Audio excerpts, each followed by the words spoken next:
తాకట్లో ఉన్న మీ బంగారాన్ని విడిపించి ఆ రోజు ఆన్లైన్ రేటుకి కొంటాం. Sharma gold company.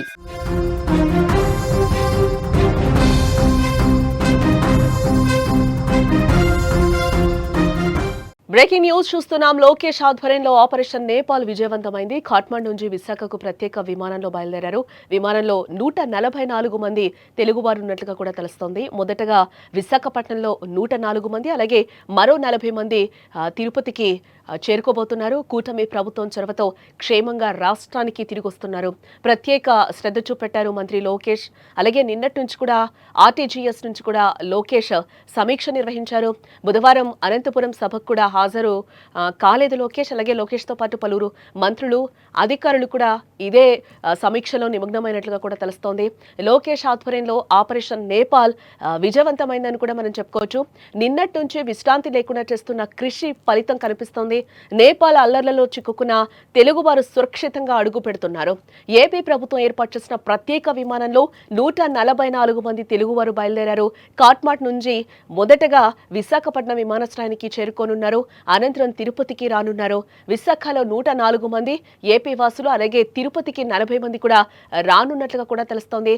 ఇక ఇదే అంశానికి సంబంధించిన మరింత సమాచారాన్ని మా ప్రతినిధి తిరుపతి ఎయిర్పోర్ట్ నుంచి ప్రత్యక్ష ప్రసారం ద్వారా అందించడానికి రెడీగా ఉన్నారు. ఉమా, ఏంటి అక్కడ పరిస్థితి? అందరూ కూడా కాట్మాండ్ నుంచి బయలుదేరినట్టుగా తెలుస్తుంది. ఫస్ట్ వైజాగ్ లో దిగుతారు, తర్వాత వచ్చి ఇక్కడ మన తిరుపతి విమానాశ్రయానికి చేరుకోబోతున్నట్లుగా తెలుస్తోంది. ఎన్ని గంటలకి వాళ్ళందరూ రాబోతున్నారు? తిరుపతి విమానాశ్రయంలో పరిస్థితి ఏ విధంగా ఉంది? అక్కడ ఏర్పాట్లు ఏ విధంగా చేశారు? బంధువులందరూ కూడా అక్కడికి చేరుకోవడం జరిగిందా ఏంటి? జనకి 144 మంది ప్యాసింజర్స్ తో నేపాల్ కాఠ్మండు నుంచి 3:30 గంటలకి ఫ్లైట్ టేకాఫ్ అయింది. ఏపీ ప్రభుత్వం స్పెషల్ గా ఏర్పాటు చేసినటువంటి ఈ యొక్క ఫ్లైట్ కి సంబంధించి వైజాగ్ లో 104 మంది ల్యాండ్ అవబోతున్నారు. అటు తర్వాత తిరుపతికి ఆ ఏరోప్లేన్ రాబోతోంది. అయితే ఇప్పటికే కూడా బంధువులంతా ఈగర్ గా వెయిట్ చేస్తున్నారు.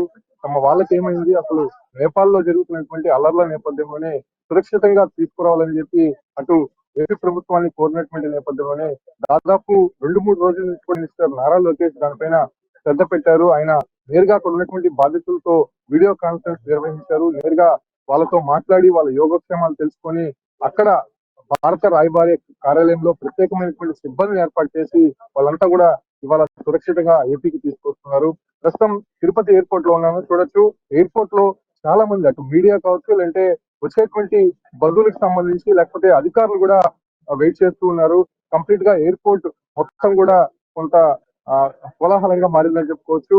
కంప్లీట్ గా అధికారులు అటు ప్రభుత్వం కూడా చాలా చర్యలు తీసుకుంటోంది. అటు రవాణా శాఖ నుంచి కావచ్చు, లేదంటే రెవెన్యూకి సంబంధించినటువంటి అధికారులంతా కూడా చేరుకున్నారు.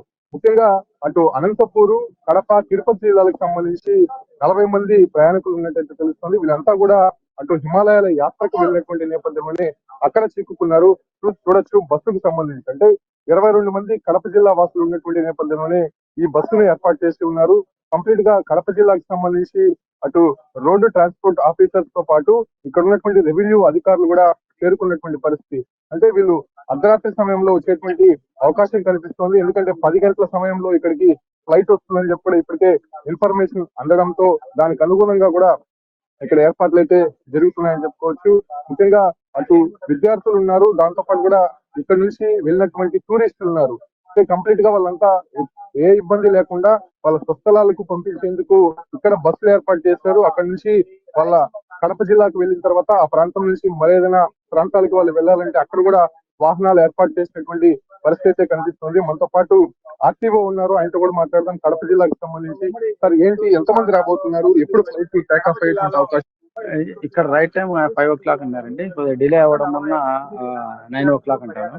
9 కడప డిస్టిక్ కి సంబంధించి 22 మెంబర్స్ ప్యాసింజర్స్ ఉన్నారు. వారి కలెక్టర్ యొక్క ఆదేశాలతో వాళ్ళను కడప డిస్టిక్ కడపకి తీసుకొని వెళ్తామండి.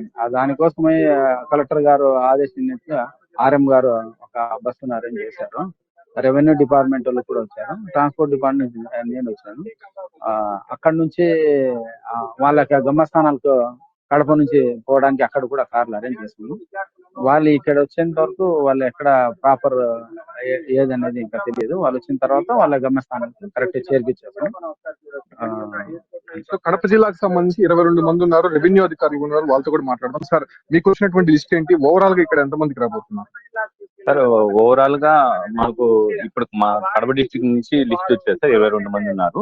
అది కలెక్టర్ గారు వాళ్ళకి ఎలాంటి ఇబ్బందులు కలగకుండా అన్ని విధమైన ఏర్పాట్లు చేశారు. బస్సు ఇక్కడ నుంచి వాళ్ళు పిక్ చేసుకొని కడపకి వెళ్ళి కడప నుంచి మళ్ళీ కూడా వాళ్ళు ఎక్కడికి వెళ్ళాలనేది కూడా కలెక్టర్ గారు అరేంజ్ చేశారు. అక్కడికి లోకల్ ట్రాన్స్పోర్ట్ కూడా వాళ్ళకు ఇక్కడ నుంచి పిక్ చేసుకున్న వాళ్ళకు భోజనం కానీ వాళ్ళకి ఎలాంటి వస్తువులు కావాలని కలెక్టర్ గారు అన్ని విధాలా ఏర్పాటు చేశారు.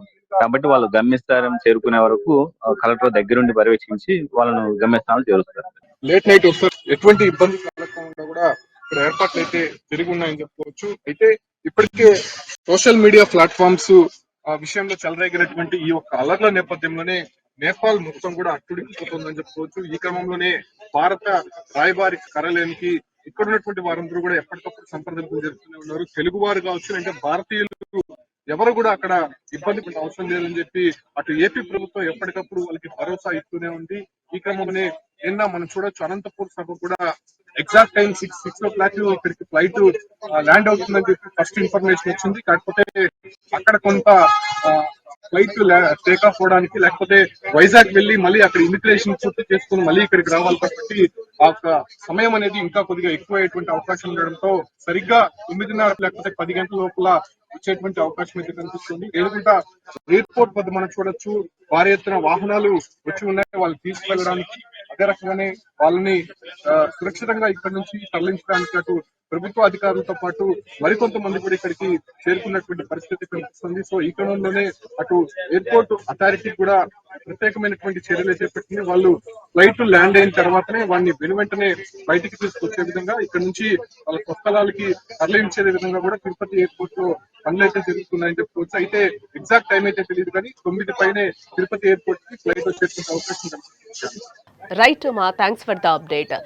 మొత్తంగా అయితే మనం చూడొచ్చు, నేపాల్లో చిక్కుకున్న తెలుగు వారి కోసం 2 రోజులుగా కూడా ఆర్టీజీఎస్ కమాండ్ కంట్రోల్ సెంటర్ నుంచి కూడా మంత్రి పర్యవేక్షిస్తున్నారు. ఈ నేపథ్యంలోనే అందరూ కూడా నేపాల్ నుంచి వివిధ రాష్ట్రాలకి సంబంధించి కూడా తెలుగు రాష్ట్రాలకి సంబంధించిన వాళ్ళు కూడా మరికొద్దిసేపట్లో కూడా ల్యాండ్ కాబోతున్నారు. అరచేతిలో ప్రాణాలు పెట్టుకొని కూడా ఈరోజు నేల మీద సొంత ఊర్లలోకి వెళ్ళబోతున్నారు. ఇదంతా కూడా మంత్రి లోకేష్ దయా అంటూ కూడా అందరూ చెప్తున్నారు. అక్కడి నుంచి తీసుకురావడానికి ఆయన బాగా శ్రమించారు అని కూడా అందరూ ఈరోజు ప్రశంసలు వెలువెత్తున్న సిచ్యువేషన్స్ కూడా కనిపిస్తున్నాయి. ప్రాణాలు అరచేతిలో పెట్టుకుని నేపాల్లో అల్లర్ల మధ్య చిక్కుకున్న తెలుగు ప్రజలు చివరికి స్వదేశానికి బయలుదేరే క్షణం రాగానే వారి కళ్ళల్లో కన్నీళ్లు, హృదయంలో ఉపశమనం, ముఖంలో ఆనందం ఒకేసారి కనిపించాయని కూడా మనం ఇక్కడ చెప్పుకోవచ్చు.